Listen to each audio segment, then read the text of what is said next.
Sorry, All right, go ahead. now we're good. All right, I'm calling to order the regular meeting of the Ordinance Committee tonight, April 15th, 2025. It's 7 o'clock on the nose. We're joined by committee members Jalen C., Johan Lopez, Ann Wintershred, Nora Najowski-Eitner. We might have a couple people else join us, and Brian will just make a note when they join us for purposes of the minutes. So we're good to go. The first thing to do is to call the public hearing to discuss and vote on Chapter 73A, Parking Authority, Section 73A. We got Josh. Oh, gosh. Okay, so good. Josh is here. Section Welcome, Josh. 73A-1 through 73A-9.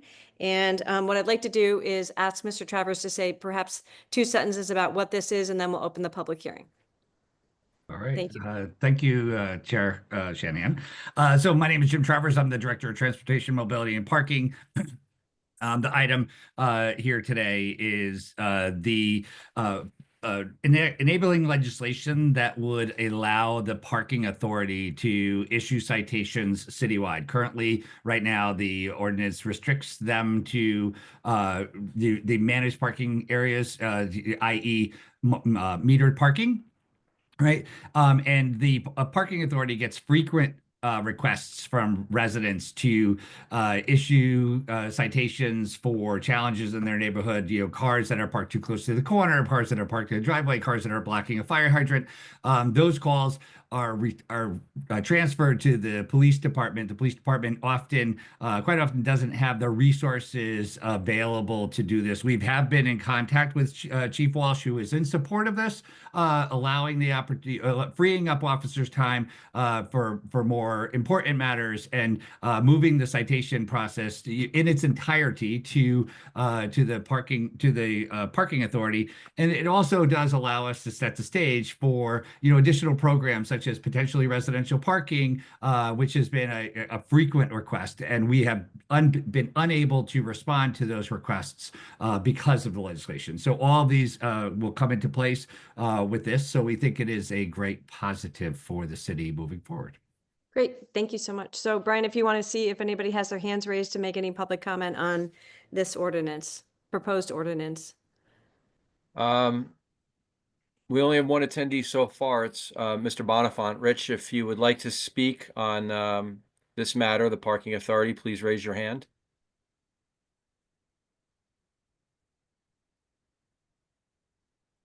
All right. So if he All right. isn't raising his hands, we can close the public hearing for that. So, so I think that the committee is really pretty well aware of what this ordinance is. We talked about it in great detail at our last meeting. So I would entertain a vote to take it to Common Council. Thank you. Before we do that, I actually have a question. Oh, okay.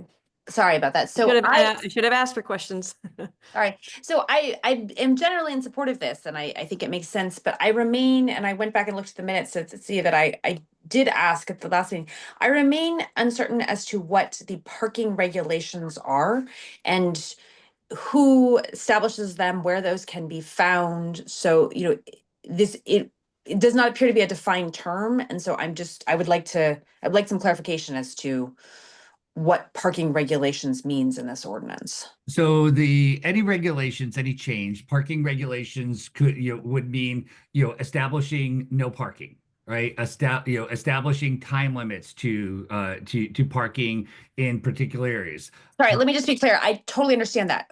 Who has the authority to issue those regulations? How would a resident in the city find them? Where are they posted? Who can approve them? So all of it, all the approval is through the traffic authority. So that's chaired by the mayor. So we present any requests to the traffic authority. They are either approved or denied, and then subsequent changes made. So the ordinances, the ordinance itself is within the city's ordinance, and then the procedurals on how that's accomplished is through is with the parking authority. Okay, and where can residents find the current parking regulations? So they are in our Muni code. Tom, do you have that handy by chance? Sorry, chapter 98. I think it is 98 then. Yes. Okay, so they are in fact an ordinance that will need Yes. to ultimately be updated, or will ultimately need to be approved by the council if they are being changed. Yes. Okay, Terrific. That's what I was trying to get clarity on. Okay, thank you very much. I appreciate it. Okay, so are you going to move the ordinance for me? I would be happy to. While you have the floor? I would be happy to move this item. Alrighty, thank you. All in favor Can you of, guys hear me? oh yeah, so any other conversation about, does any other common council member have a question about it before we take the vote? Mr. Goldstein. I lost Josh. Oh, I think Josh is voting in favor. All right, so we'll take the vote. All in favor of passing the ordinance? There we go. We're good to go. Great. Alrighty, so that is taken care of. So the next item is to open the public hearing to discuss and vote on chapter 90. Hold on, Lisa, you guys are moving it to common council since it's at a public hearing. Is that accurate? I misstated. It's going to common council. Correct. Right. But now I'm opening the public hearing for the next item, which is to discuss and vote on chapter 94, solid waste collection and disposal, transfer station, yard waste site. And Vanessa, while you're here, Vanessa, can you hear us? Vanessa and Tom are both here. Welcome to both from DPW. So they, either one of them could probably comment on it. Yeah. So Vanessa, I was just going to say, because we're trying to honor Diane Cece's request that we give short synopses of what ordinance we're passing before we open the public hearing. Can you give 2 sentences about what this ordinance that we're about to open the public hearing about is? Of course. Can you guys hear me well? We can. Okay, so this ordinance is just a reflection of what our new contract that will start as July 1st will be when our new contract with our new vendor will be effective. We have to do the ordinance changes to reflect those. So a couple of things that it is part of the contract is first, is that there will be no opt-out option for garbage collection within the 4th taxing district. We also specify what is residential and commercial. So we are not picking up a collection on commercial that is more than 4 units. Another thing that we did is we did a better definition of the terms that is more accurate with what has been used on the industry. Also, another thing that is important for everybody to know is that we are replacing the collection bins for garbage with a uniform one that will allow the vendor to use automated trucks, what will make it more efficient and also cost efficient. And we are not allowing bags to be disposed on the floor or in different bins. So this is a quick overall of all what we are proposing on the ordinance that is based on what will be the new collection starting as of July 1st. Perfect. Thank you so much. So now looking for Brian. Brian, if you want to see if anybody has any comments from the public with regard to this new proposed ordinance. So, yeah, just for the record, again, we received no emails concerning the first matter up for public hearing, Chapter 73A. I've also received no emails concerning Chapter 94. We have one attendee. It's Rich Bonifant. Rich, if you would like to speak on this matter, please raise your hand. Chapter 94 right now, please.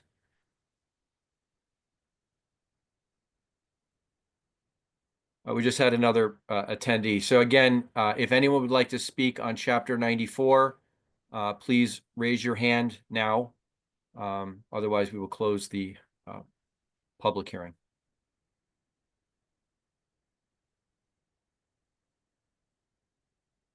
Looks like it's good to close the public hearing. Great. So now I'll open up the discussion among our committee members. If anybody has any questions left over from our last discussion about this from the meeting in March. No open questions. And again, this is time sensitive. The contract, I believe, goes into effect by the end of June, but we want to give DPW adequate time, want to give them a buffer to get notice out to residents and to do all the things that they need to do, which is why we moved quickly but thoroughly on this, because this is a time sensitive matter. Great. So seeing no discussion, would somebody move to take this to common council? Thank you, Mr. Seed. That's great. All in favor of moving this ordinance to common council for a vote? We hear from everybody, and Josh has his hand up too, so we're good. That is done. So the next thing we have is public participation. So Thank again, you. Brian. Yeah, thank you so much, Vanessa and Tom. You guys, we'll Thank see you later. Vanessa and Tom. Bye-bye. got other things to do tonight. Yes. All right. We're gonna have yeah. So we have Rich Bonifant. So Rich, if you could just unmute yourself, lower your hand, full name and address, and welcome, sir. Got me now? We do, yes. We can Okay, hear you. thanks. No, Welcome, I'm Rich. sorry. Sorry to make you wait on that other one. No, I had no intention of speaking on those two other items, but thank you for the courtesy. Anyway, Rich Bonifant, 17 Park Hill Avenue here in Norwalk. I was gonna speak on the one about the automated traffic signal things you got going on with item 7A. Okay, I just kind of jotted down some random thoughts. Sorry, I didn't prepare like, this complete speech, but okay. You're giving out tickets to the owner and not the operator. All right. So you're not teaching any operator any lesson. You're just going after the owner of the vehicle. Okay. What locations will you choose and what locations will you avoid under the guise of equity? Okay. Where are we going with these things? Can you pay in person or some other thing? I don't feel like giving these people my credit card number. Thanks. Honestly, who's asking for all this? No, I don't think anybody in town is asking for like traffic and red light cameras all over town. All right. I think you're going to create a market for stolen plates, and I'll give you a little challenge in between now and then. Just look around town for these temporary plates, these cardboard things on the back. See how many you see and see how many are from Texas. I think there's somebody out there printing them up, right? Check that out. And yeah. Okay. You're giving up. I don't even think Norwalk keeps this money. Okay. Traffic things go up to the state of Connecticut. Parking money goes to the parking authority. I don't think Norwalk gets anything. If you get caught speeding or running stoplights or any of that stuff, that money goes to the state of Connecticut. That ain't Norwalk money. All right. And go over again how you'd be chasing down them mopeds and little Vespas or the ones that don't even have plates on them, but they're flying through. Okay. Hey, thanks for the time. I appreciate all you try to do. Thank you, Rich. Thank you, Mr. Bonifant. Any other hands raised, Brian? One second. Brian, also Heather was trying to reach in, so I sent her your cell phone number just so she could, first things first. This could be her. Hold on one second. Rich was the only person until just a moment ago, and now there's a telephone number there, so I'm trying to verify That might be Heather. if this is Heather. Hold on one second. Yeah, that's Heather. I'm going to promote her. Okay, so I'm going to close public Um, participation while Brian is promoting her because we don't have anybody else in the queue. The next thing to do while Brian's doing that is to accept the minutes of our regular meeting. I did send a couple little typos to Brian to fix. Heather, are you there? I just promoted you. Are you there? She's muted, Yeah, I know. if that's her. It's definitely her number as far as I can tell. All right. Well, she'll let us know, so we're Yeah. gonna keep moving. All 'cause right, let me share the minutes real quick so everyone can see them. She's on. Find them She real just- quick. Lisa, Yeah. if you want to go through the changes, I don't think there were that many to make. No, they were really quick. So you go to page 5. Hold on one second. I just want to fix this one here. It's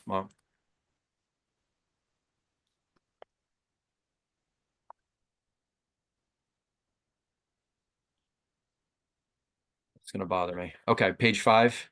Page 5. And it's the first paragraph where it says, Mr. Livingston, I think you fixed that. It says it says H indicated. I believe we want to say he indicated.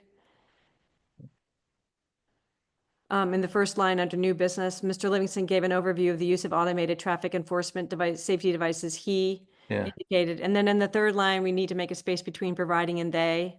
There's also a space between Miss Shanahan and discussed as misspelled. I'm changing that right Yes. now. Yeah. Providing, I'm making the They- space there, red light, making that change. Yep. Okay, red, again, then red on the light is next being changed page- further down.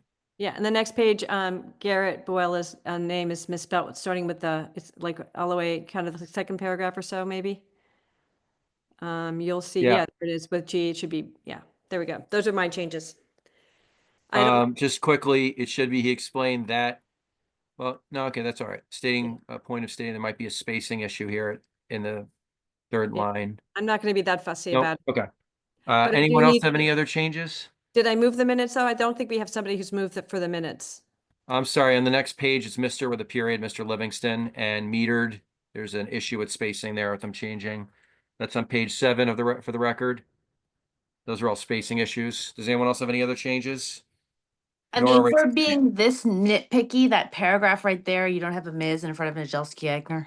Where's that? Oh, yeah. Right in front of, Yep. yeah. Yep, right there. I Nora, while you're at it, can you move the minutes? I would be very happy to move the minutes. Thank you, Ms. Shanahan. Great, thank you. Just getting the procedural stuff right. So Mr. Najelski Eitner has moved the minutes. We've made some changes, so all in favor of accepting the minutes as amended. Great. Good to go. Thank you, everybody. Thank you, everybody. Thank you for Just, going. if you could just mark that I need to abstain because I was not present at the last meeting. Did Yep. you note that? Yeah. So Josh was not present at the last meeting, so he's abstaining on the acceptance of the minutes. Great. Awesome. And Heather also says she votes yes because she can't do this on her, she can't raise her hand on her phone. Okay, Okay. so now we're at the place where we can get to Ryan. Thank you for waiting. Hello. What we're Hi, doing Ryan. now Thank is you again for coming. Yeah, Yeah. you're welcome. we're going to discuss and vote on the new proposed ordinance, use of automated traffic enforcement safety devices. And Mr. Livingston is here. He was the one who last week, or last month, I should say, introduced this. So Tom, maybe you could give us like a brief overview, and then we could open it up for questions, because I believe some of our common council members had questions, especially about the recording of license plate information, where it goes, et cetera. You know, I can, thank you. I could do that, but you're probably best to hear from this directly from state of Connecticut. That we are through this ordinance implementing the use of traffic and speed cameras, and that is through by virtue, I should say, of the statute passed by the state of Connecticut, which allows municipalities to now do that. So I think rather than me summarize, it's probably best to go to the experts and let them go through it. Let's All do right. it. So, yep. For those of you who don't know who I am, I'm Ryan Pothering. I'm the Transportation Supervising Engineer for the Office of the State Traffic Administration. So we're a regulatory office that approves, in addition to speed safety camera applications nowadays, we also do speed limits on all local and state-owned roadways, passing zones on state highways, then also major traffic generators like the Wegmans that I think is opening up in July, if I remember correctly. So I'm excited about that. So as part of the automatic traffic enforcement safety device program, it came apart from the Vision Zero Council back in 2021. They're a multidisciplinary working group that developed statewide policies to eliminate fatalities and serious injuries for pedestrians, bicyclists, transit users, motorists, and passengers across all public roadways in Connecticut. So passed in 2023 was the ATSD program, where it would allow municipalities the use of these devices in school zones, traffic signals, pedestrian safety zones, and other areas of speeding concern. So as part of the statute itself, there are certain steps or requirements for the municipality in order to adopt, to be allowed to use the devices. First is to adopt the ordinance, which y'all are going to be voting on and discussing tonight, which allows the use of the ATSDs, specifically talking about how it's to be operated by traffic enforcement safety device operator, issuing, certain, like written warnings during the first 30 days of operation, adopting a citation hearing process, comprehensive safety action plan, a written policy that either meets or exceeds a model privacy policy regarding personal information.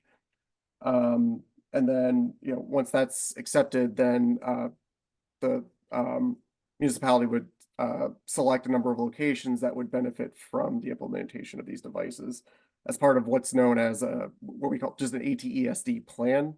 And they have to hold a public hearing so that there's a public comment about each of the locations selected as part of the plan.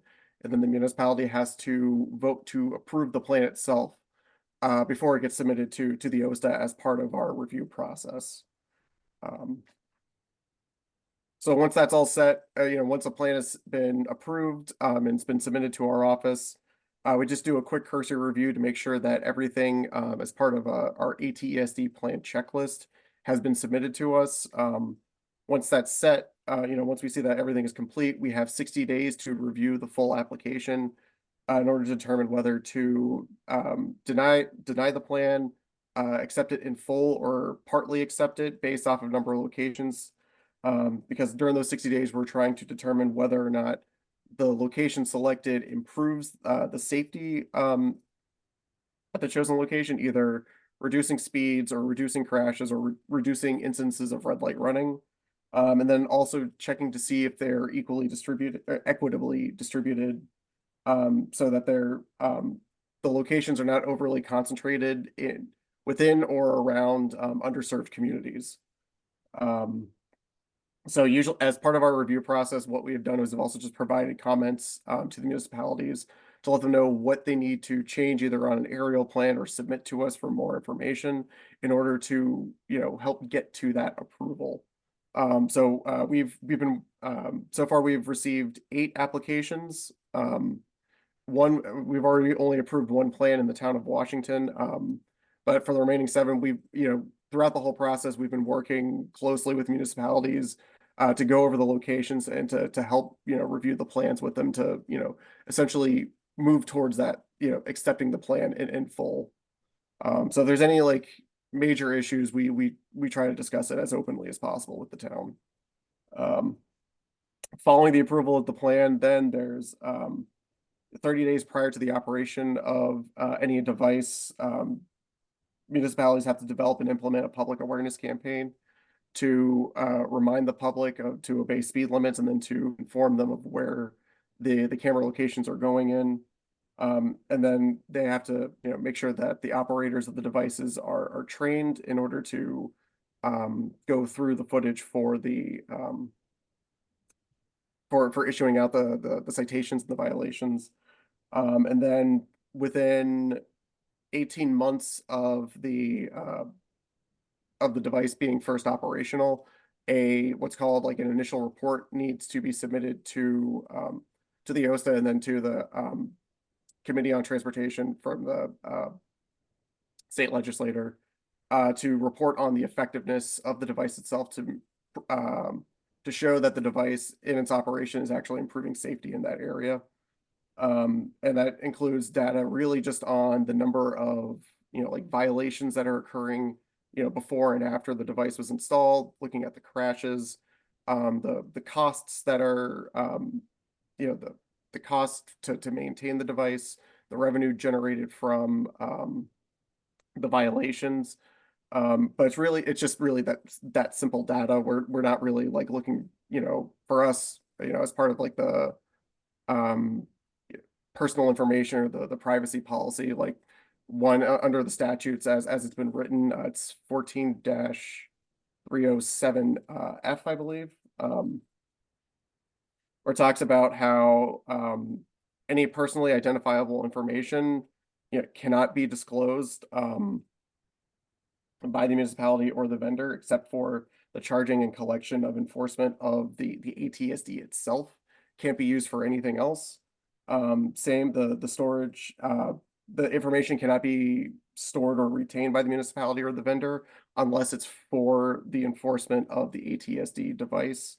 And then once within 30 days after the collection of a fine or the resolution of any hearing related to a violation for the ATST, that personal data has to be destroyed and that's as written within the general statutes. And then any other information outside of that personal and different, like any sort of like other data that's collected is FOIable, but is specifically stating any of that personal information cannot be FOIable.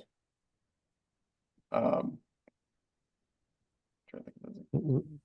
Lisa. And then also as part of the statutes as it's written too, municipalities have the choice of, there's, you know, a sample that we use in our ATSD guidelines, but if the municipality so chooses, they can have, you know, make that privacy policy a little bit more stricter for them if there's any potential concerns. Tom, I feel like you have to say something. Well, yeah, I there's a couple thoughts just before we get into discussion. One, first, thank you for the detailed review of the law. I just want to point out two things. One raised by Mr. Bonifant was about the question about the fines. Mhm. The fines go to the city. The signs have to be used by the city for very specific purposes. That's including obviously maintaining the camera system, but also more importantly for use for TMP projects, essentially for transportation projects. So that money doesn't go to the state; it goes to the city. We have the ability to tack on a bit of onto that fine to pay for the administrative costs, which the violator would pay. But all in all, they go to the city. The other thing I want to point out again is that traffic, we all know, is an issue in the city, and speeding is also a big issue in the city. So to the point that people aren't complaining, they may not be asking for these lights specifically, but people are complaining about speeding all over. And while we won't be putting these all over, they can only be in certain specified locations. We do believe will help address that problem. So anyway, that's all I wanted to say. And Jim and Garrett, do you want to add anything else before we open the conversation to the council people?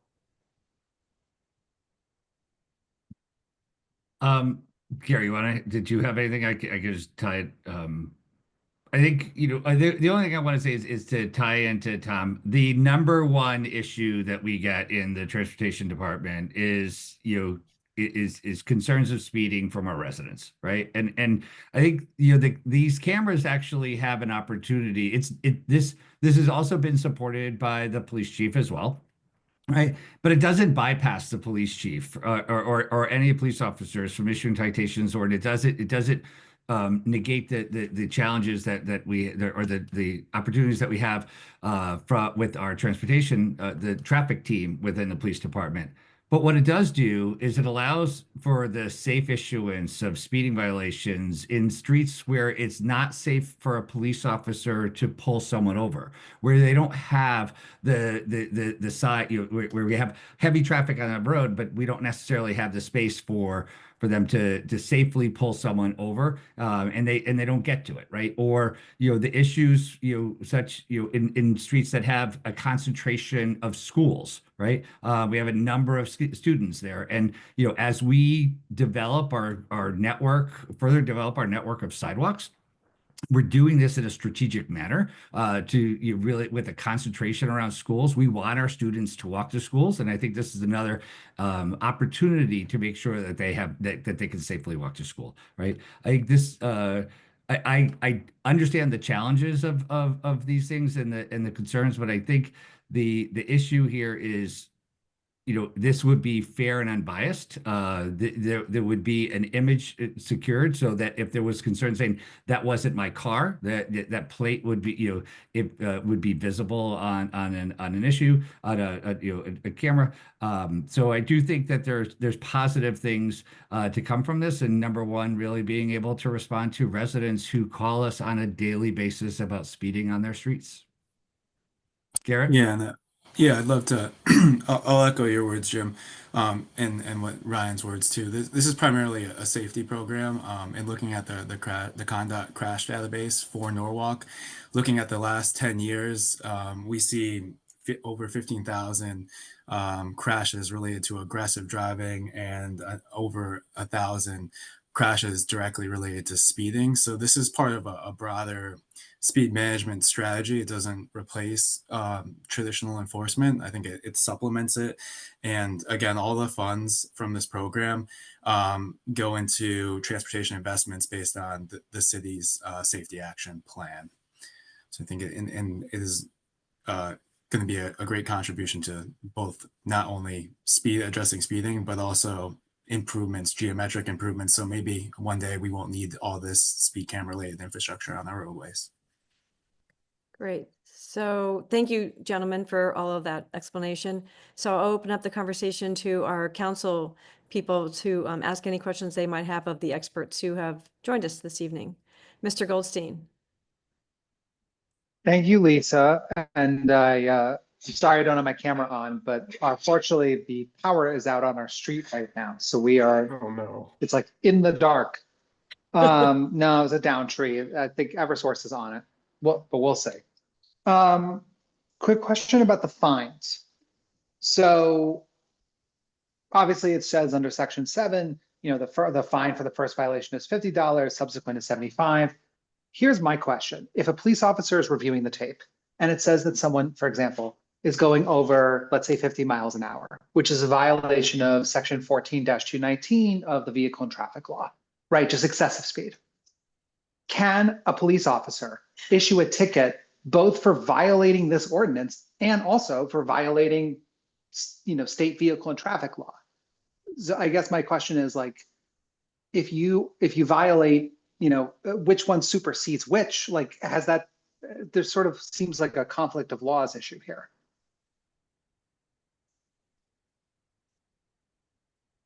Ryan, if you wanted to kick in, As you know, I think Josh, I could tie into that too. So I think in short, the answer is no, right? This is the violation. I think a police officer would issue that citation to the individual, where this citation is issued to the vehicle. So I think in very simplistic terms, this is like a parking ticket, right?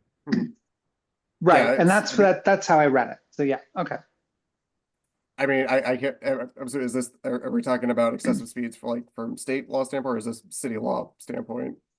So I That- think that's- what the council person was asking for is if it, if the speed limit is 25 miles an hour, but we capture someone, if the police officer captures someone on video that's doing 75, could they do a supplemental ticket, because that would be, you know, that violation that they have, which might be much more egregious, right? So, but I think in this instance, Yes. the answer is a no, because it's to the vehicle in a citation format, not the individual who would ultimately be the one responsible. And I mean, the fines or, you know, like the fine amounts are listed as part of the statutes too. And it's part of our guideline, or it's like, it's listed in our guidelines. Got it. Thank you. Anything else, Josh, or are you good?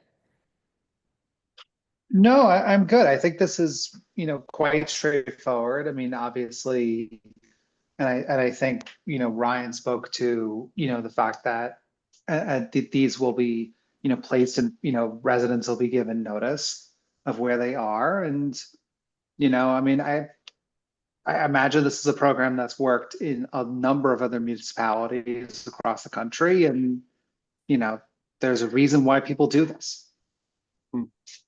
I just want to give you a chance to talk because it's hard to get you when you're a black, just your name on the thing. And you have your hand up. Thank you. Let me just lower it. I do support this. I support this from a public safety standpoint, and from the explanations that have been given, the rationale is it makes a lot of sense. I am concerned about engaging the public trust and public awareness. Ryan, I was just wondering if you could say a little bit more about how other municipalities have sort of worked with these public awareness campaigns to develop trust with the public, particularly in those underserved communities. So, initially, so we haven't got anything like for any like post device approvals or anything like that about like the 30 days before the device activates, because Washington was just approved back in December. But for the initial plans and coming up with the locations, as part of our review, we need to have, like, we require public hearing notices to let, to at least show that the municipality has been reaching out to the public, letting know that there is a public hearing to discuss these locations. And then as part of our review, we need the meeting minutes for that public hearing meeting, and then also for the final vote to approve the ATSD plan. So that's generally what most municipalities have been doing. One of the ones that we've received for another application was actually the YouTube video of the public hearing and like the discussion of the locations and the public input. And so that's really what most of the public awareness campaigns have been, other municipalities have been doing for their public awareness as part of the initial phase and reaching out. I think Middletown was an application that we had a public hearing campaign where they had like 4 locations. And then following that discussion, it went down to 3 locations that we were looking at instead. That's now part of their official plan. So they might revisit some in the future, but I mean, so far it seems like, municipalities have been very open with the public about which locations that they're choosing as part of this. Right. Yeah, I just wonder if there right. would be some social media or some other, engagement of folks that wouldn't necessarily come to public hearings just to make That- sure that people know. That's a good, I mean, that's a good, thought right there. I know for a fact that New Haven had a pretty extensive like public awareness campaign for these locations. They might have a better idea because I know they have a high concentration of underserved communities, so they have to be a little bit more careful about how they, where they install those locations, so it's not inequitably distributed. So they might have could provide some assistance about how they do the public awareness for that. Jim, do you have a comment Jim and Gary, have comment towards Ann's question? Yeah, so I just wanted to assure on a couple things is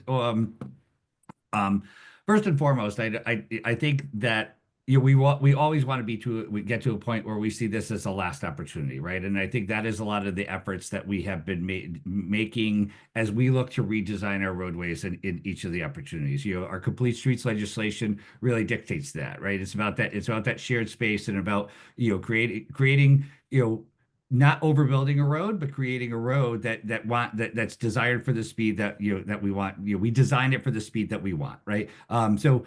But there are issues where violations need to occur for someone. But I hear you on that, and I would assure you that in this instance, we work with with the communications director, and every Tuesday across all platforms of social media, we have #Transportation Tuesday, where we focus all of our posts solely on transportation related issues. And I would imagine if we would move this forward, that we would do a plethora of social media posts in addition to the mailings that would go out into the general area, alerting them of a public meeting. But I don't think there's anything that we do that hides behind any curtain. And I think everything we need to do as good public servants, we need to do in a manner that's transparent, and that people understand. So I think we would most definitely reach out to other municipalities to see what successes they have had in getting the word out. I think I have been proposing this in municipalities for more years than I want. I think I was one of the first people who wrote and spoke up at the legislature to do this in the 2000s. I think that it doesn't fit every place in the city, but there are some places in the city that officers can't be at all the time, and we know that where we get frequent issues of speeding, we know that where there's safety issues, we track every single accident. We have a database that we have traffic numbers, we have volume numbers on the streets. We have speeding when we've done speed cameras in those. But we also track where the accidents are, and our desire would be to reduce those and then create a safer city in return. Garrett? I just want to jump in for a second. Our goal is not a gotcha thing. So we want to, it's in everybody's best interest that the city gets out and tells people what's there. We're not trying to trap people. We want to just try and get the speeds down. And Garrett, are you speaking to the same thing? Yeah, I think also, as part of this process, and if we look to bring a vendor on board to help us navigate the process, we would look for, as part of their scope, a public awareness campaign so we can really get the word out. I also want to kind of echo what Ryan said about he spoke a little bit about the guidelines for the program, and the way it was written by Conda, it's meant to be a very open and transparent process. So there'll be a lot of buzz around whether it's putting together the plan, presenting the plan to the community, the public hearings that have to go for the approval of that plan, and then the approval at the committee and the council level. So there'll be a lot of opportunities, I think, to get the word out. And lastly, I don't know that we mentioned it yet, but when these devices are installed, there's certain requirements around the signage to make sure they're well seen, but also for the first 30 days, you can't actually give a citation. It's just simply a warning. So there's an onboarding period for each device that goes in, and there's a 30-day period where only a warning can be issued to anyone that would violate the cameras, whether they be speed or red light cameras. Great, thank you. Nora, you had to wait a long time for the answer to that question, so now you're on. No worries. It's all very helpful information. So, I guess I'll be very transparent. I have a lot of concerns about this from a privacy perspective, and quite frankly, given the sort of the federal situation from an immigration perspective as well. So, I think my first question is, how does one verify that the vendors are in fact destroying data as directed?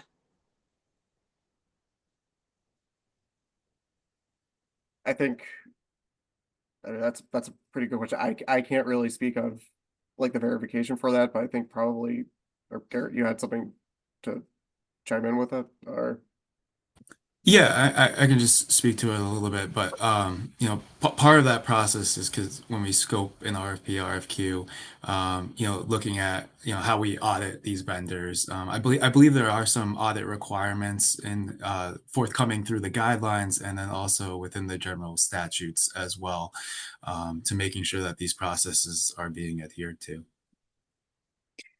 And if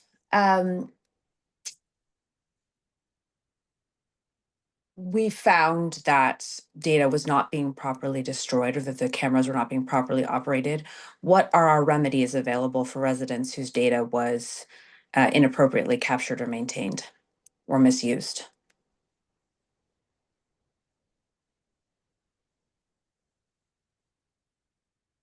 Nora, I'm not sure anybody's prepared to give a legal answer to that at this point. Okay. Well, these are the kind of questions that I'm concerned about. I'll ask my next question, which is, if a resident is issued a citation or a vehicle is issued a citation, but the person driving the vehicle is not in fact the owner of that vehicle, and that citation is used against the owner of that vehicle for purposes of immigration and customs enforcement, what's the remedy for someone who in fact did not commit the violation, but has now had their name and their information put in the system because we issued them a citation on a vehicle that someone else was driving? so I think that plays into the statutes where it's regarding where it's regarding like the disclosure and the retention of the information, where in the statutes itself, it says like that personal identifiable information cannot be disclosed by any municipality or vendor or retained only unless it's specifically used for the ATSD. So if anyone sort of discloses that information to another agency, without any sort of without it being related to the speed cameras itself, that would be in violation of the statute. Sure, but we have just seen the federal government demand information from the IRS that they had previously promised was never going to be released. So if we have a federal mandate that comes down that says this information will be provided to ICE, what's our remedy? I think that's How many is we decide whether we want to fight it? And right, we have to decide as a city. Would you fight that? I mean, I don't know how you want to answer, how you want us to answer that. No, it might. It's somewhat rhetorical, Nora, I'm guessing it's somewhat rhetorical question. It's somewhat rhetorical, but it's also, I think, very practical. because in particular, I'm concerned about this because it is not against the individual, it is against the owner of the vehicle. And so you have a real possibility of someone who did not in fact do anything wrong, nonetheless being dinged for this. And when it's a matter of a $50 ticket, at the end of the day, not a huge deal. But in the current environment we are in, where there is the potential for repercussions ultimately being more severe, I am concerned about that. I understand that, I mean, again, none of this should be an issue, but the realities we are seeing are very different than what the, federal law sort of reads. And so I'm concerned. It strikes me as a risk of consequences far more severe than anything we intended. And so in this environment, I'm just not in support of it. And I'm deeply concerned about speeding. I understand the concerns. I think there are, if there were different approaches potentially, but to have people who are not in fact the person committing the offense to nonetheless be held responsible is not something I'm comfortable with. If I can, Nora, and I appreciate your concerns, I do. I think, I share, uh, I think similar sentiments about challenges that are existing with this current administration, right? But this is in fact it's more of a citation. This is really no different than if it's a parking ticket, right? It is against the vehicle. Like I could take your car, and if I get a parking ticket and don't pay it, you're the one that gets all the late fees, and you're the one that has to pay the parking ticket. You're ultimately responsible for the vehicle. So I don't know that we've had the challenges that exist, but I hear you. We don't know what the challenges would be in the future, right? But the technologies that we use today is a rapidly changing world, right? Our vehicles are, every vehicle that we purchase, when we sign those papers, it allows all your connected vehicle information to be shared. So we know where you drive, right? We know the speed in which you drive. And we know every movement about your vehicle. You're very similar to your cell phones, right? We know your cell phones track where you are. I think I think in this instance, it's very similar. I think the easiest and most clearest comparison to this is that it's just like a parking ticket. And in many instances, parking tickets are much higher than the fees that are being posed here, right? For handicap parking, for example. But to be clear, I just want to backtrack to what you're saying about vehicles. I mean, are you talking about easy passes? I mean, I don't. Connected vehicles. And The technology in your car is all connected vehicles. Right, but those people have chosen to purchase that service or to agree to that service. Not always. No, it's automatically included when you buy a car. You sign up for all that. Fascinating. Well, that's something that people should certainly be aware of. Yeah. Again, and I hear your concerns. I just, at this point in time, this is not something I can support. I have too many open questions about how the technology is controlled and used, and what the records of it might be. So for me right now, this is just not the right time, but thank you. I mean, we will certainly put in any RFP if this moves forward, to get as much, control of the security as we can. I mean, that'll be a prime factor in our analysis, in our selection. But to your point, I mean, we can't, I hear what you're saying, Nora, and I have the same sentiment about this, but I agree with Jim. It's not much different than a traffic ticket. Mr. Seed. Yeah, I had I do support this, and I do hear the concerns, especially what's going on nationally. But I do think a system like this does help solve some of the concerns of like the Black and brown community about just discretion and like growing up you hear about like driving while Black and different things like this. I think that kind of takes it out, and it's just it's something that's straight. It's a machine that catches these violations. And also just as being on the council, a lot of the calls and emails that I get are about safe streets and speeding and safety on the roadways. And I think that this kind of helps add that solution, or is part of the solution to it, and help freeing up the police officers. so they don't have to focus on this, even though I'm pretty sure they still will be doing targeted efforts with distracted driving like they did this past weekend. So I definitely do like feel the concerns, but I think that is something that our community has been asking, indirectly or directly, because they want safer streets. And I feel like this kind of goes right along with what we've been doing with complete streets and other agenda items. So for me, like I know in like communities that I speak to, they're really concerned about the discretionary thing and being pulled over for like the wrong things. And I think this kind of takes it out of their hands. So it's something that I really support. Great. Are there other comments from other council people? What we're doing now tonight is to vote this to public hearing. So I would entertain a motion to take this matter to public hearing if there's not further questions or concerns. Does someone, thank you, Jalen, if we could move it. All right, all in favor of moving it to public hearing? Please raise your hand. Heather's a yes, Josh is yes. And Nora, I presume you're a no. Yes, I'm a no. Thank you. Great, good. So that's 6-1 to take it to public hearing. Great. Well, thank you very much, Ryan. We appreciate that you're coming, extra time today at Yeah, work. thank you to all Really who showed up. appreciate it. Thank you, Jim and Garrett, for coming, and Tom for helping us shepherd this through. We really appreciate Yep. it. Anytime. But Happy to help. Ryan, thank you very much. Yep. Yep. Have a good Thank night, you, everyone. Ryan. Great. Thank you, Yep. guys. Bye. Have a good night, everyone. All right. So, Tom, are you staying on for the citations? I You can don't stay have on. to. I You don't really have have much to. to say. Yeah, I don't know that you need to say anything. So All right, the I'll say goodnight then. I've given the Thanks, opportunity. Tom. to say You've goodnight. got things to do, yes. All right, good night. All right, the next matter that we're going to handle is to discuss and vote on the new proposed ordinance issue of citations and hearing procedure. And for this, we're going to turn our attention to Brian. Hello, everybody. So again, this has been on a few times. Since the last time this was on, we reached out to planning and zoning and to the blight officials to find out their thoughts and concerns, because they already have the process. They already have the 7-152C process in their ordinances.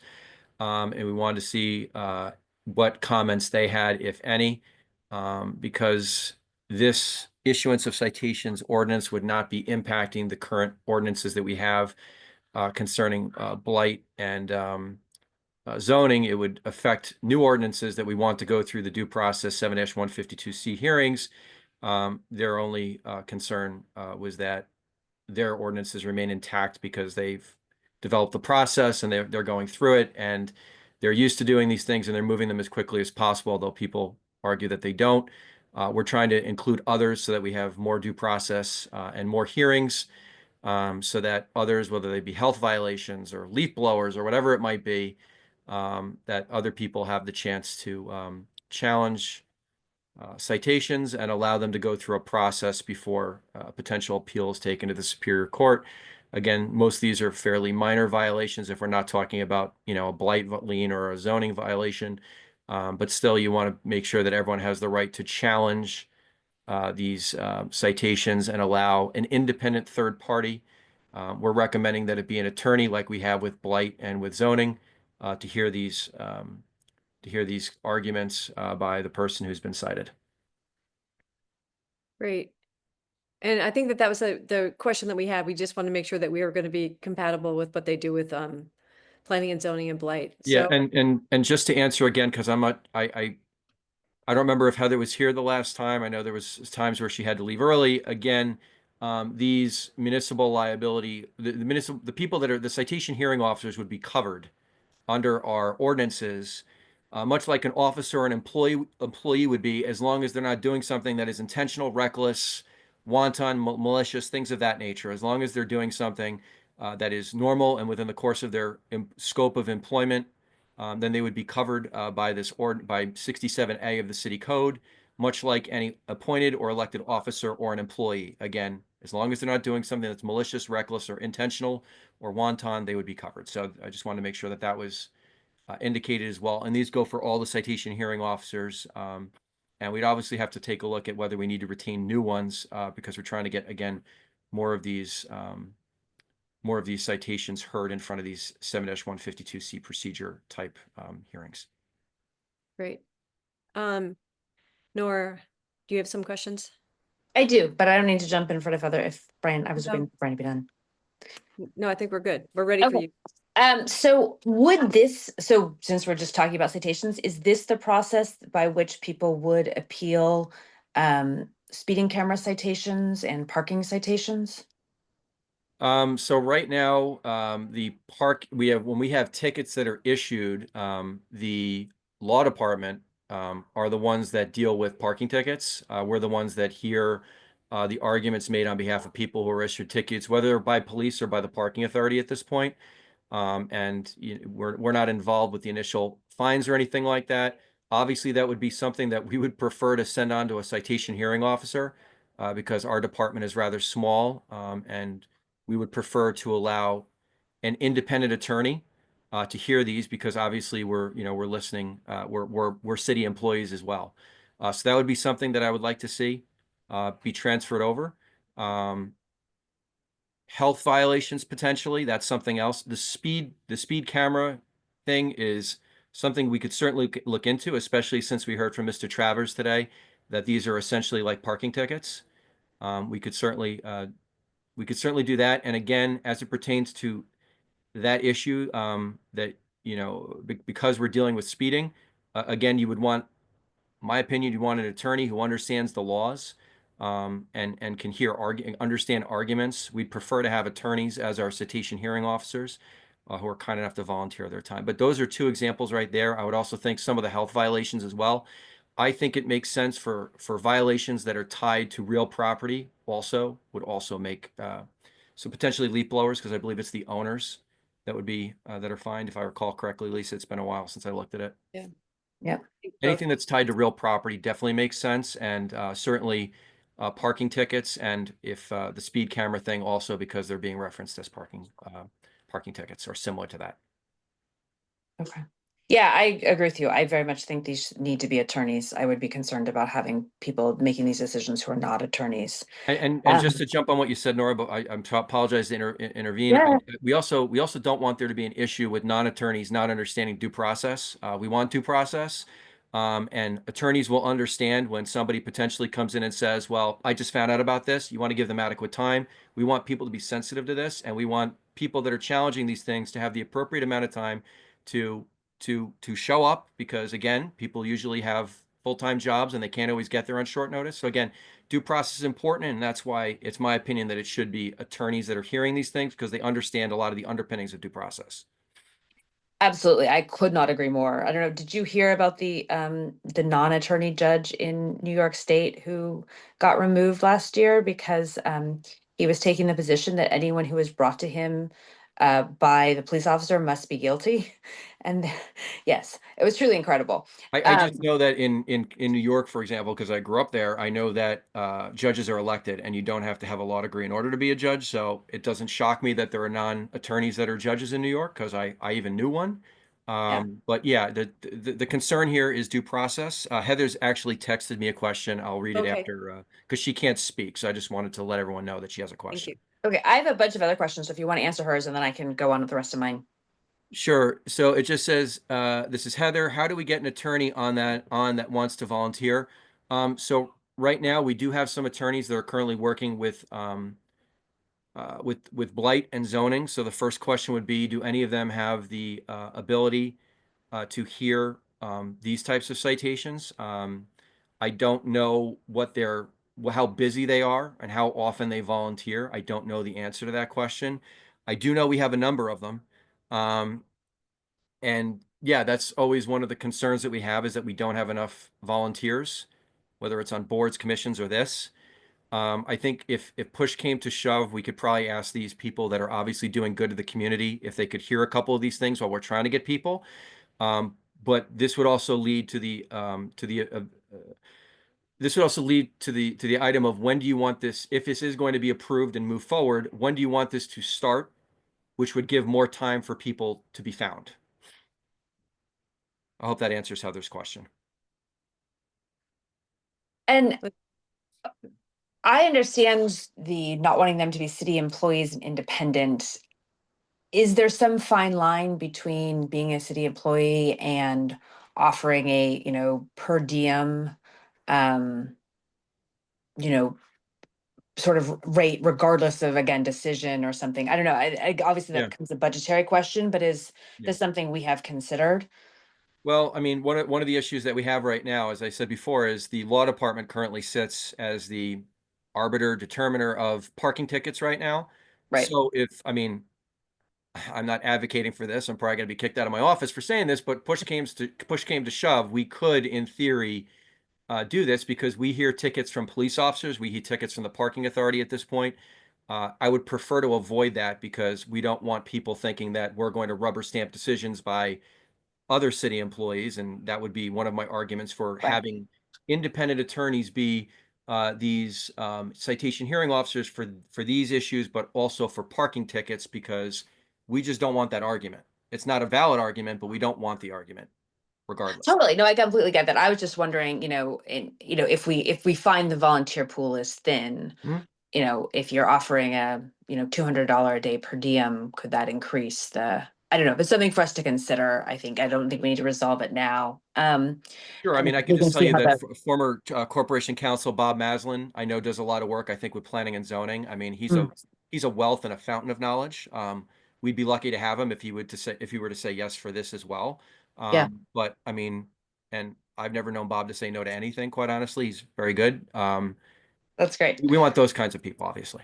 Right, right. And there is something to be said for wanting people who are doing this because they're volunteering. I think all the people that do this, that are a lot of the attorneys that are doing this, that are helping, that are city residents, are doing this because it's good for the community. They don't think it's padding their resume or helping them collect business. I think they're doing it because they're trying to help. So yes, I'm in agreement with that. I think they're doing good for the city. Yeah, no, that's very helpful. So my next question, on section 3, 12 months just seems really long to me. I mean, even from a due process standpoint, my ability to remember what happened 12 months ago is probably pretty non-existent, particularly for something. So I'm just wondering if we would not be better off making that a much shorter window. Um, because this is already, so it's 12 months after the expiration of the fine. So making that a shorter window would actually just be giving people notice of the fact that they have an unpaid fine much earlier. And therefore might increase the chances that they have some recollection of what happened, some ability to find witnesses if relevant, et cetera. Nora, I was trying to find my notes on this. Were you talking about section 3, if I heard you Yeah. correctly? Yes. Yeah. Okay, so the 12 months timing element of section 3 and also section 6 is from the state statute 7-152C, and I believe it's also subsection F, if I recall correctly. So I don't think that we have the ability to change that. Again, if we don't want to be sitting on these things. Right. I don't think that just speaking with members of the planning and zoning department and Blight, for example, because they deal with this a lot more frequently. It's their position that they want to get these fines, these violations and citations. They want to get them in front of the citation hearing officer as soon as possible because they don't want them sitting there, because they're also going to have a failure to recollect and things of that nature as it gets further and further on. But I think we're tied to the statute, which is 12 months. Again, I share your concern about 12 months being a long time. I can barely remember what I did a week ago. I would just urge members of the public, if something bad happens, if you're involved in a car accident, take photos. If you're involved in a citation and you feel that you're in the right, document yourself, take a diary, do whatever it is that you have to do to remember the details of conversations that you had and things of that nature. But I think we're tied to the 12 months because of the statute, unfortunately. I'd like Okay, well, but that is a ceiling and not a floor. So Correct. the city department in charge of this could issue this violation or could issue this notice, 2 days after the expiration of the period if they Sure. are sort of, okay. So that's helpful. Much quicker. And just so you know, I can echo the comments of P&Z because I just met with them that they would prefer these things to move along quicker as well. So they try to do this as quickly as they can. And sometimes the process is also slowed down by the citation hearing officer if they're being asked for a continuance because they want more, because a person who they've been fined says, I need more time to correct the issue. If it's if it's something like that, or I believe I need more time to collect my witnesses or whatever it might be. Sometimes they're the ones asking for the extension. Most of the time, it's been my finding that the enforcement agency wants to push and the respondent sometimes is the one that's delaying's not the right word, but trying to collect themselves. Yeah, no, I very much do understand that. So I guess same question or same thing in 6. If the state says 12 months, we can say 12 months. So then my last question is actually on the flip side of that for 7 of the appeal. 30 days, if you've been doing this, pro se, and you suddenly get to the appeal stage and you think I should really find an attorney, I do worry that 30 days is a little bit short. But again, if that is the state statute and we're just conforming to the state statute, then that's fine. But if I was being generous about this, I think 45 or 60 might be more fair from a due process perspective. Let me take a look. Hold on one second. I'm just giving myself a subsection note. Review 7-152C, Ray, potential time to appeal. I will take a look and see if there's anything there. If there's nothing in the statute, then unlike the 12-month issue, I think we could extend it potentially to 45 days, or perhaps if we're going to leave it at 30 days, perhaps on the written decision, you can indicate on the written decision that is going to go to the person that's been assessed the fine. You have 30 days to appeal to the Superior Court. Again, there are concerns about retaining counsel, but people can, take those appeals pro se if they want. I've seen people do pro se appeals from the Superior Court to the Appeals Court, so it's not impossible. But if there's nothing that it says 30 days, then it could be something that we could discuss in the future. Yeah, And yeah, we could still send this to public hearing and make Yeah, that. that's a minor change. If we're talking so about we could- 30 days versus 45 or 60, that's not a significant change. And again, Common Council would have the chance to comment at public hearing, and if a change was made, you still have the Common Council meeting as well.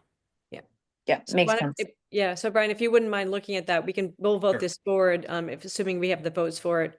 But Are, then we are can there any other change the questions date. besides Nora? I know Heather asked a question. Nora, is there any other questions for anyone else?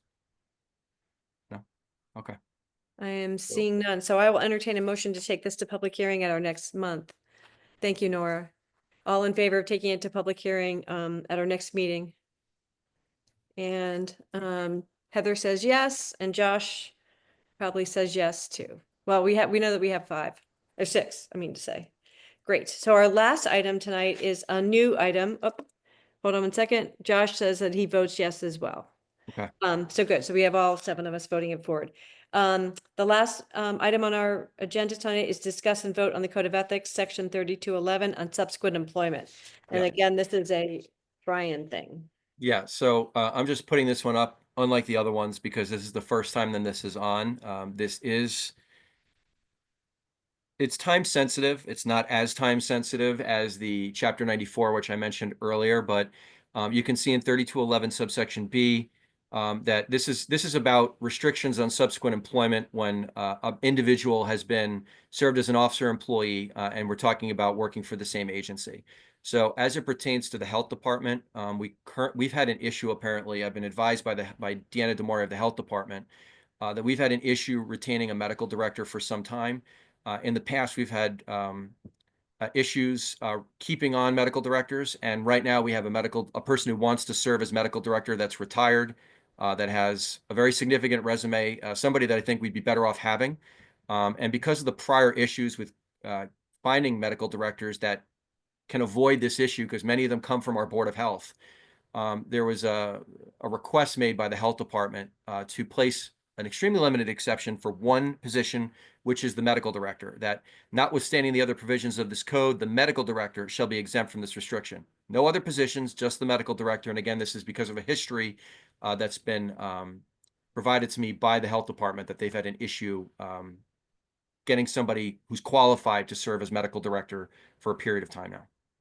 So Nora, I hate to put you on the spot, but you've served on the ethics board, and I just wanted to get a sense of, does this stick in your craw, or do you feel like this is something we can move forward with? How do you feel about it? Because with this small change, we could take it to public hearing. It doesn't really need a second meeting unless there's a concern or question. Yeah,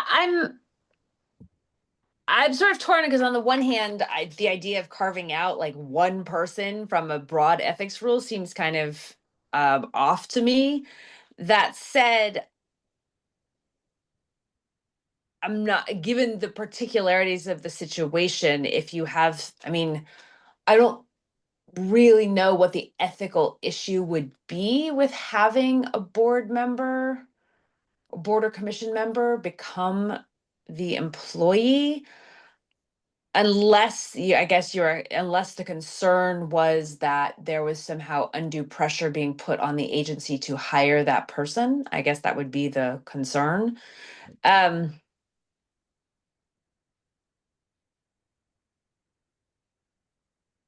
Ann's also served on the Code of Ethics as Oh, board. I forgot Right, about and that. Board of Ann. Ethics Sorry, as well, I yeah. forgot about that aspect of, so Ann, would you like to join the debate? I was just gonna jump in and just say, my question would be, if we did this, would it, this particular carve out, would it set a precedent or a premise for future carve outs? I mean, would it be sort of creating leniency that we wouldn't necessarily want? Right. I mean, I can't guarantee that others wouldn't make a similar ask. All I could say is that the way that we crafted the language was to make it clear that it's not, we crafted the language specifically to show that it was only for this position. That being said, it doesn't stop anybody from making the ask. The question is whether it's warranted or not. Well, I guess that's it's sorry, I didn't mean to interrupt, but on the warranted point, I mean, I wonder if one way of trying to discourage people from doing this in the future would be to add something to the effect of, the medical center shall be exempt for this restriction upon the issuance of an opinion, a no conflict opinion from the Board of Ethics, or some oversight to ensure that the person, that there is no, because the concern would be some sort of, pressure or coercion or undue influence from having been on the board. So if, the Board of Ethics reviewed it and felt that in the particulars of that particular circumstance, there in fact were no such concerns. I I don't looked know. at that. Yeah, I mean, if you want, Yeah. I can work with Nora, because obviously Nora and Ann, but Nora is the one raising this, so I can work with Nora to come up with some additional language that would satisfy maybe the concern that she's raising, and we could bring it back at the next meeting. We don't have to go to public hearing. Like I said, it's time sensitive, but it's not ultra time sensitive. So, I mean, I can work with Nora to try and come up with some new language that would hopefully allay some of the concerns. I think that makes good sense. Like seeing how Yeah. there's no rush. Yeah, Oh, Jalen, Jalen's also raising his yeah, I hand. was gonna say, I see Jalen's hand up too. Yeah, and to Nora's point, would that be instead of singling out that one position, changing the language just to have that opinion? I think that might be a little bit better to just do it than single out a position to just say, hey, with this opinion from the ethics committee, I think that'd kind of be cleaner rather than singling out just this one position, because it puts a lot of light on the one position rather than just saying, hey, let's have the opinion from the ethics committee to make sure there's no violations or conflicts. We just lost. Peter, but I'm why don't happy you- to work. I'm happy to work with Nora or Ann or Jalen on anybody. What I can do is whoever wants to work with me on revised language before the next meeting, I'm happy to work with them, circulate the updated language to everyone for their comment in advance of the next meeting. So hopefully we can get some language that everyone feels comfortable with, so that perhaps it can go to public hearing in June. Okay, I'm that happy to that's, share with everyone in advance, well in advance of the meeting, though. yeah, I think that's a good solution. And then the only question is, to answer Jalen's question, like if we make it open for everybody, are we opening up a can of worms, or do we really feel like we need to keep it specific? And you guys, I posed that as a question, to follow up on Jalen's thought. Yeah, I mean, I think it's a good suggestion to consider, how we want to phrase a potential exception. The raising of the point about whether we identify the position, and the language about requesting some kind of opinion from the Board of Ethics are good points that I will discuss with Jalen and Nora and anyone else that wants to speak about it. I don't think it's a complicated fix. We can make that change. Just as an aside, similarly, if an officer or an employee has a question about something that they might be getting involved in, they have the right to request an advisory opinion from the Board of Ethics, and that advisory opinion would protect them. If the advisory opinion says, yes, you can do what we're asking you to do, what you're asking to do, you can do it, that protects you from an ethics complaint because the Board of Ethics has already said it's okay. If Yeah. you don't do that and you proceed on, then you're exposed to an ethics complaint. So yes, what Jalen is indicating would make sense along with Nora. I'll work with both of them on getting some language that they feel comfortable with prior to the next meeting. Okay, I think that sounds great. Jalen, you've got your hand back up. Yeah, just to that point, because like we all know like flows kind of change and it might be hard to find this position right now, but in 5-10 years, it might be excess of it. So I'm pretty sure like 20 years ago, like police officers might have had that same kind of argument. Mhm. But things kind of change and change with the time. So I think this might be a more permanent fix. But happy to help. Yeah, Sure, that's a good absolutely. flexibility. I like the idea. So, Nora, what you missed was Jalen suggested that maybe we ought to make it a universal advisory committee type situation, because right now we're having trouble getting medical directors. Later, we might have troubles getting something else. Might as well make a universal rule and take it No, from there. I was in the process of saying, oh, I think that's a great idea as my phone went. So sorry. These are really good points. And this is why. So just so everyone's aware, we went to Board of Ethics already with this. So we went to them first, and then it came to you guys. But this is why, when we're talking about ethics, which is extremely important, it's not one committee and bust. It's multiple committees before it gets to council. So this is why we try to get as many minds as possible on these things. Great. I think it's all good. Yeah. So thank you, everyone. Yeah. At this point, I'll entertain a motion to adjourn. Somebody. Nora. Thank you. All righty. Thanks, everybody. Have a nice evening. Have a Thank good you all night, so everybody. much. Appreciate safe. the help. All right. Good Bye. night, guys. Thanks, Thank you to Brian, everyone who as came. always. All righty. Thank you. Bye-bye. Thank you.